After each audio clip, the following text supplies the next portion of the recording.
1930 racing cars coming onto the grid. And lining up first will be Dr. King in the beautiful Zanny Bugatti, being followed there by the Samson, the McJob Alvis, and the grand old man of racing himself, Molina, in the Brescia Bugatti. Historic racing is the fastest growing section of motor racing in Australia at the moment, and watching these cars, it's not hard to see why this is so. The Willys Amble car, recently discovered in a barn in Queensland. The gaggle of Austin 7s, various types, shapes and sizes, and a Singer tucked into their midst. What a fabulous field of Australian motor racing history before you at the moment. Part of Australia's heritage of motor racing and historic racing at its best.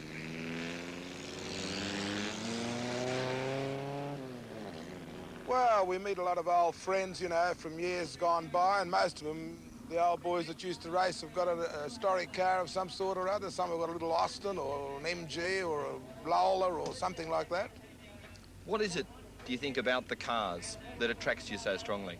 Well, we're trying to sort of recapture the past a little, you know, of what it used to be like, and now we've got the opportunity to drive the old cars that we didn't really own in the old days, you know. It's more than 40 years since Lou Molina started to race. It's 60 years since his cars first started. But for Lou and all the others, the feeling's still the same. Grid for event 11, all cars on the grid and under starters orders. 10 seconds to go. Butterfly's working overtime at the moment. The flag is in the air. Down goes the flag, and as the clutches come out, the years roll away. Molina not quite so fast away in the old Brescia Bugatti. Not as fast as the Type 37 as it heads up to the corner for the first time, followed by a great gaggle of other motor cars, all with their spindly wheels, tumbling round the corner, and this is the way it was when these cars were new. Historic racing is racing old motor cars for fun. Not for prize money, not for sponsors, but that's what it's all about. Getting out there, having some fun and exercising your old motor cars. All these people really enjoy it. For the next couple of days in Winton, Victoria, the seemingly impossible will happen. The clock will turn back and the past will come alive. Just as before, historic racing has no big sponsors and no prize money, but it's the fastest growing form of Australian motorsport. Some of the personalities competing here today, Dr. Bob King in the Zanny Bugatti, a regular competitor and travelled all over Australia for historic racing. Diana Gade, having her first drive for many years in the 1928 Alfa Romeo. Lou Molina, of course, the racing restaurateur who's been racing for 40 odd years now. McJob Alvis being driven by Alan Griffith's son. Heads round the circuit, and there is the Type 37 Grand Prix Bugatti. And it's neck and neck at the finish, just like it used to be in the golden age of Australian motorsport.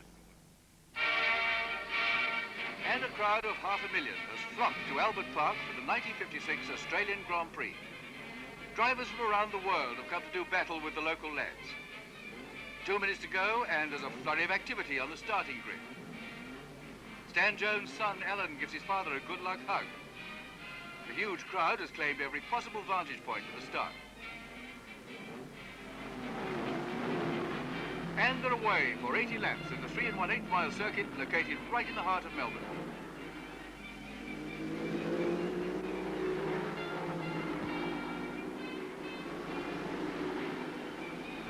Sterling Moss takes the lead and soon sets a new lap record of 100 miles per hour as the others follow in hot pursuit around the shores of Albert Park Lake.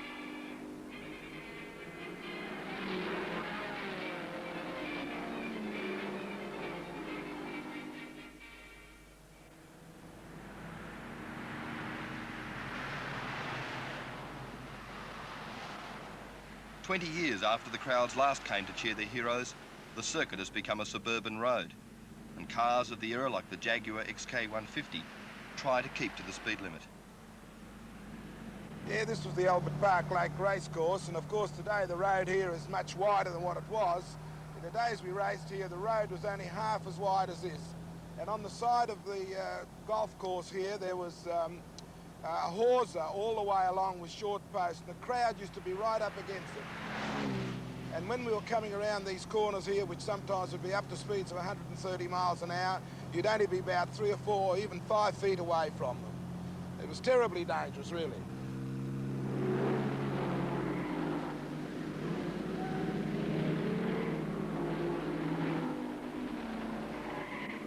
While some were racing cars like Maseratis, Ferraris and Jaguars, Lou, with a passion for motorsport but not much money, was following the old Australian tradition, inventing and building his own specials. Well, I built the MM Special in 1952, and that was a terrific little car. It was a little Holden Special we built up, and nobody knew anything about Holden engines in those days very much, and we made the first little Special with a Holden engine. But we were very enthusiastic, and I had some marvellous friends who one was an engineer and the other was a panel beater, and we just worked every night after work, and at one stage we never even had an electric drill. If we wanted to drill a hole, we'd burn it with a torch and I'd file it out to the right size.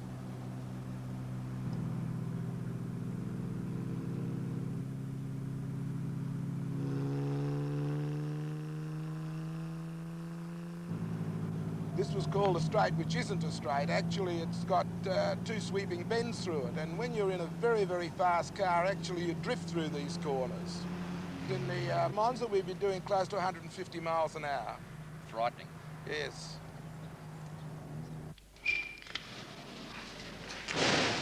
Oh, G'day, how are you? g'day, Jack.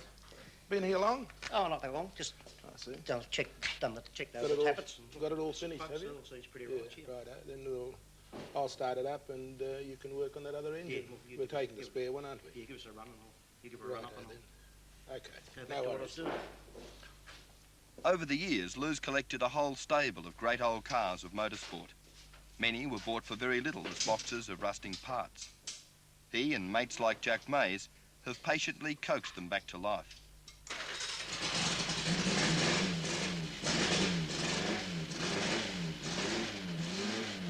Well, this is a 1946 MGTC, which was brought out here as a sports car in those days, and they were very, very popular. And because nobody had a car since before the war, and consequently there was quite a few around, and they all bought them. And then motorsport started off again, and the people thought, well, oh, here's a good car, we'll take the guards off it and we'll enter it in a race. And consequently they did. People just took the mud guards off them and the lights off them and put them in races, and hopped up the engines a bit, and away they went.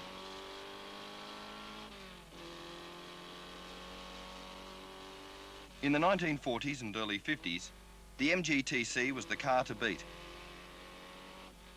Later, with the coming of sleek body styles and faster motors, the old MGs were outpaced. Now, at historic meetings around the country, MGs like Lou's are hot contenders again. I love the old thing. I think it's part of me now, you know. It's a very good handling car. It's, you know, it's a very safe car to drive on a racetrack.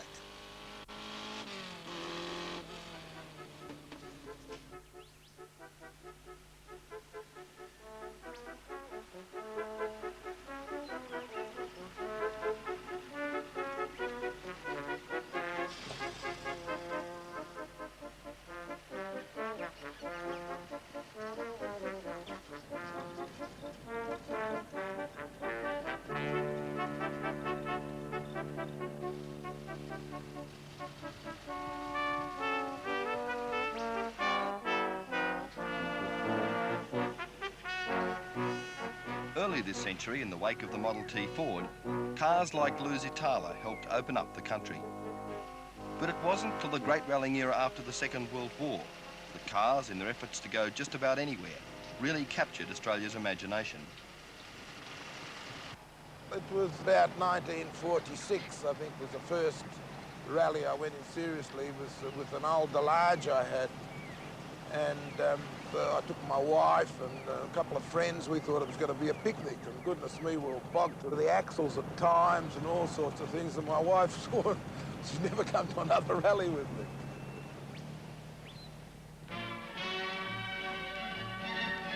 Out of the dawn comes Jack Jeffries in his Peugeot 203. The pace is still fierce as the cars start the sixth leg of the 1953 Red-X reliability trial.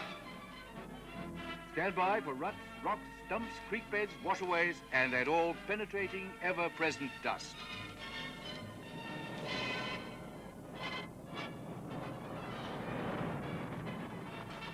Lex Davidson and Stan Jones and Lou Molina in their Holdens look set to take out the team prize, but there's still a long way to go. The organisers have set a twisting, tortuous course over roads little better than bullock tracks. They thought it was an impossible course, and they can't believe the number of cars still going. Uh-oh, that Jag's out. So's he, but the rest press on. In every town, public enthusiasm staggered the drivers. None have seen a paper for days. How would they know half the world is following this tough, grueling trial? Oh, it was fantastic. That was really the best rally of all, was the first one, because there was a bonus section between each control, which was the faster you went, you know, the more points you collected. So we had to have compasses. There was occasions that were on salt lakes where, you know, the other cars would make tracks, but you had to get out of the car every 10 miles or so and check that you were going in the right direction.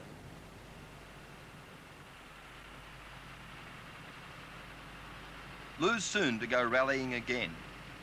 It's to be in this car on the roads of Mongolia and the Gobi Desert, in a rerun of the first great car race, Peking to Paris in 1907. Well, I think this is going to be another great adventure. I mean to say it was done in 1907, and a car which is the same as the one I'm using now, the Itala. Well, this is a later model. This is a 21 model, but that was a 1907 model, and it got through, so I can't see any reason why this one wouldn't, and the roads should be much better, and I don't think they'd be any worse than what the Round Australia trial was. Lou, do you think it's the right thing to be doing, to be using old cars like this for sport? Well, there's the goers and the showers, and I'm a goer, and I believe in using my cars. I don't believe in keeping them locked up in garages or put them in museums.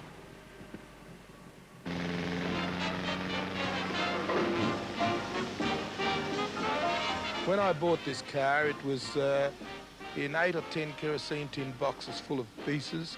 Virtually everything was there, but it was all in boxes.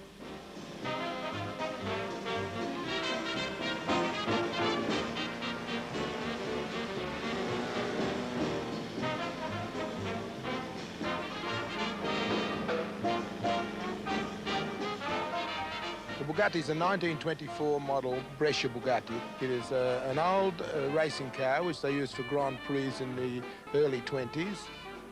Their reputed speed in those days were 100 miles an hour they would do. They were the factory cars. Of course, ours is more of a touring car, so it doesn't go quite as fast.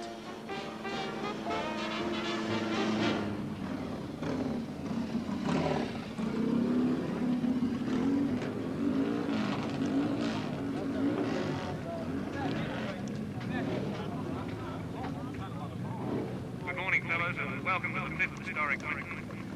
We've got a record entry today, so could you please get all your trailers and tenders out of the pits just as soon as possible. Every inch counts. 3 times a year, the Bugattis, the MGs and the others get together again. Some of their owners, like Lou and Jack his mechanic, are men who've always raced. But the magic of old cars brings many newcomers too. Last time we take them right off and we put the other front window out. We've got to put the thing across. Yeah, well, we've got to take them off and do away with these all ropes right, completely. We'll try. That's what we did last time, so it must work. Okay. I hope.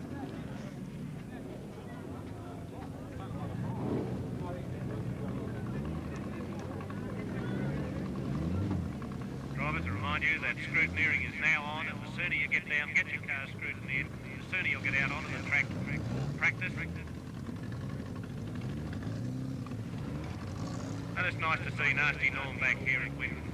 a regular competitor, and his beautiful 1928 La Francis is probably the fastest vintage racing car, but he still drives it like he's 17.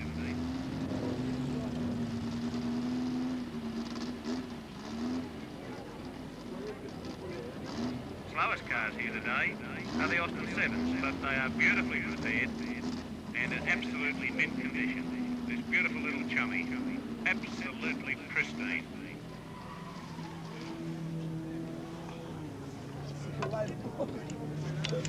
Hello. Hey. You've got me in a bit of a tank there, mate. What are you doing? Come on, hurry up, Jack. We're getting tired here. It'd be very difficult for me to find another character like Jack Mays. It's really quite hilarious being with him because he's got a very bad temper. Here, do it yourself! But it only lasts a few seconds and then it's all over. And he was originally trained as a plumber, but as a plumber, I think he's the best mechanic I've ever had in my life.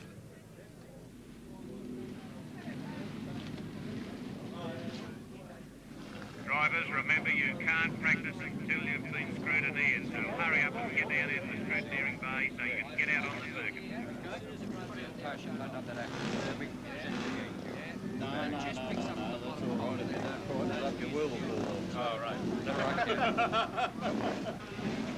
Many thanks. I'll be right to practice. See him after practice and see what he can work out. Hi, Brian, how are you? Sorry. Good, Jack. Right, that's on. Let's check the wells. Yeah, check all the wells and make sure it won't break the halfway. Don't check the body work.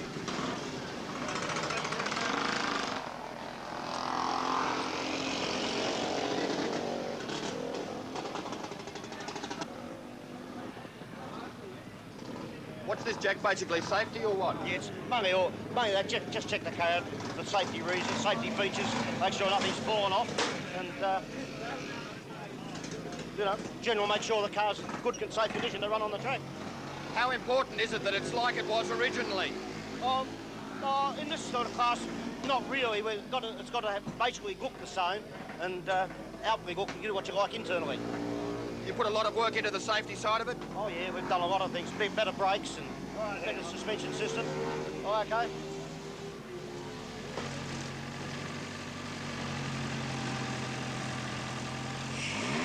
People like Harry Firth and his supercharged MG Special will give Lou some stiff competition. But in this style of racing, that doesn't stop him lending a hand. Well, I've got a magneto at home too, but I haven't got another one here. Oh, I see. That's a big... Guys, we'll pull the coil out and see whether there's brushes or something. It's just something finicky. You know, it's never done this. Well, these meetings are great fun because not only do we enjoy our racing, but we enjoy also the friendship that we have in amongst all the old drivers, and especially Harry Firth is my very good friend, and I raced with him right back in the 40s, and we're still racing together, and we have a great time. You haven't done a bit? Not that. We've done all that. We've done all that? Done all that. Oh, that's It's a pretty tough competition between you blokes at times, isn't there? You see my Nerf mate down the front here? Well, we used to put them on, we used to, in the old days, we used to give each other a gentle nudge. We're not allowed to do it now. Well, you're not supposed to, really. Not allowed to do it anyway. Not unless it's an accident. It's an accident.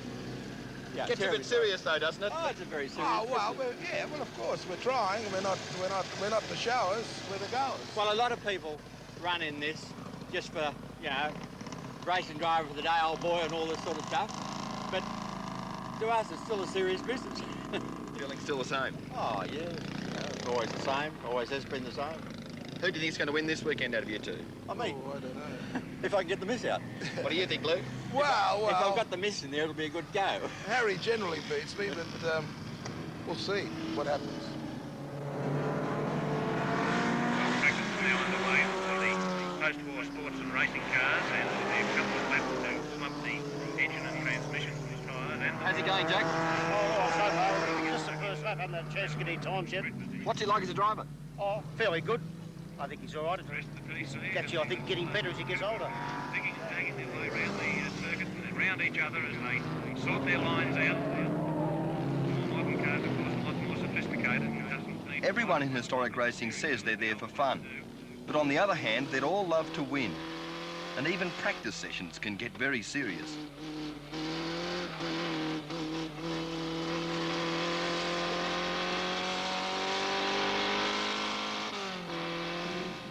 changing down now. He comes into the corner.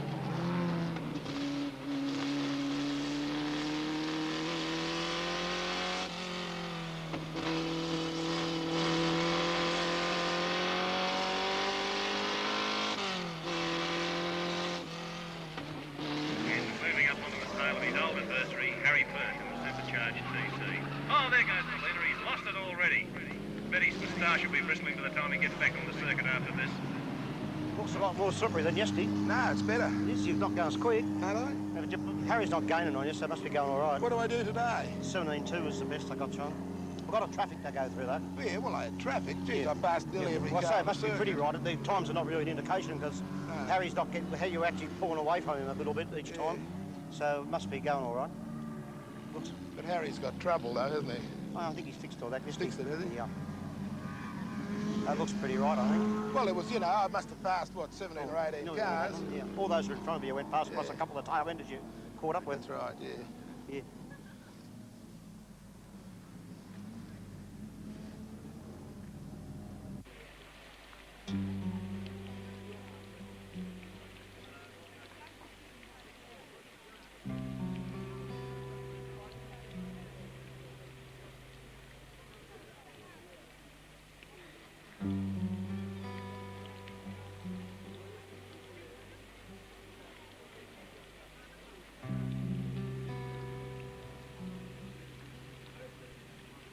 A reminder, drivers, you must not wear plastic raincoats over your racing overalls. Of course... Hi, Diana. How are you? Fine. How did you go into regularity? Oh, it was the best drive I've ever I had. couldn't catch you, you know. You mean you didn't lap me? Is that what you meant? I couldn't quite get there. 3 generations of the one family have driven the 1928 Alpha. It was imported by Lex Davison's grandfather. Now his son Chris and Chris's mother Diana are racing it again. They were looking at you rather strangely. I Yes. thought, thinking maybe you'd got too weak to drive it or something. Oh, well, you know, the same vintage as the car. You Well, can't that's- expect too much. Oh, can no, you? no. As I said, on a day like this, a grandmother ought to be home baking the scones, not Yeah, and sitting a up grandfather pouring- like me should be in his rocking chair. Yeah, no, never, not you. I'll see you in Paris after that peak in Paris race before I yeah. see you in a rocking chair, Oh, I'm good. sure. Chris is just going off to have a race now. You Is there another finished for race the for day? you? Well, that's something we're not short of.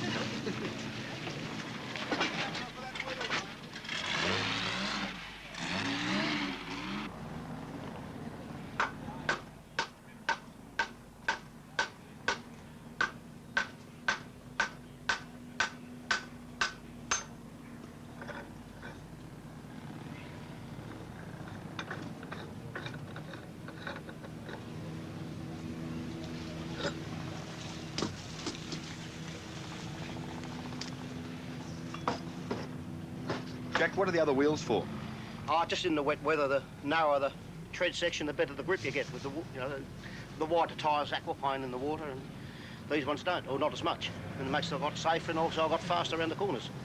You're pretty serious about it, bringing 2 sets of tyres to a meeting. Oh, it's pretty serious business, even though we're doing it for fun, you know. It's quite a dangerous occupation. How did you first get interested? Oh, well, when I was 16 years of age, a friend of mine gave me a pass to go to Albert Park race for the motor races without telling me that he wanted me to help push a racer car. And that's what started it. That's where you got the bug, as they say. Yeah. What do you enjoy about it now? Oh, well, you know, I can't afford to go racing myself any longer, and I like working on cars, so I do this for a hobby. You enjoy it? Oh, greatly, yeah.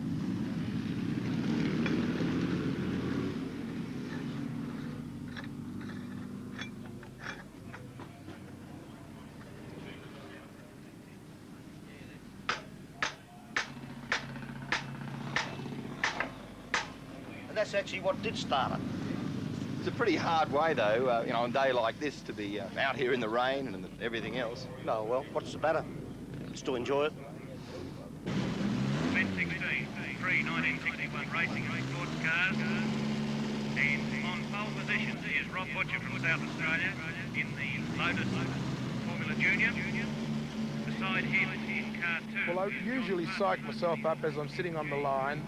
Well, it's rather nerve-wracking, really. You're worrying about what sort of tactics you're going to use into the first corner, which is the most important.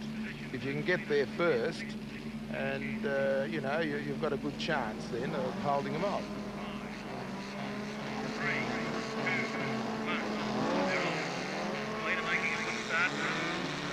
3 rows back, moving through the field, tearing down to the first corner. What a tremendous start he's making. He's really flying through the field.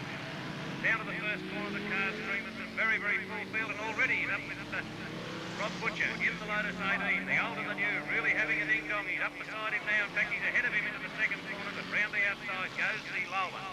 Followed by Harry Firth, followed by John Partridge is the next car through. A lot of spray going on there, making it very difficult indeed driving in these sort of conditions. Molina absolutely flying now with his skinny tires really gripping the circuit in the wet conditions as distinct from the wide racing tyres on the much more modern Lotus 18.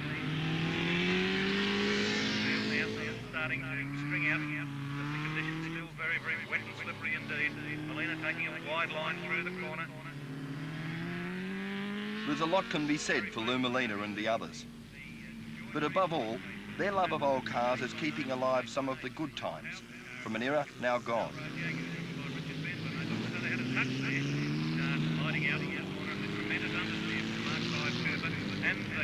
tremendous amount of oversteer, in fact, a full spin. And it's Molina out in front by a country mile. A lot further than the city one, of course, particularly here in Winton. There's the water across the track, and you'll see the rooster tail as he flies through it. Harry Firth making up a bit of ground, but not liking the wet weather conditions at all today. Molina, miles ahead of everybody else. Absolutely got the race well and truly sewn up. Well, Molina winning the race comfortably.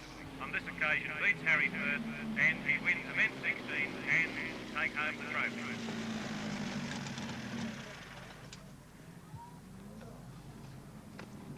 Congratulations, Lou. That was a fine win in dreadful conditions. Oh, well.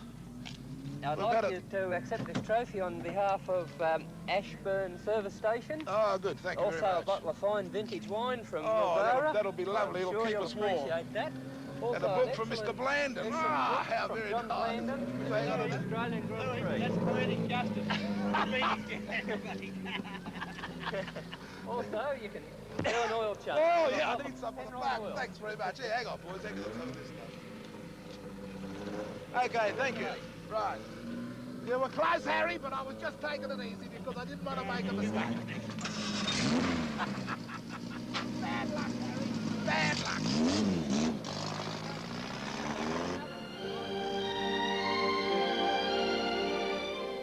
Next week, A Big Country provides a unique insight into one of Australia's most controversial animals, the dingo.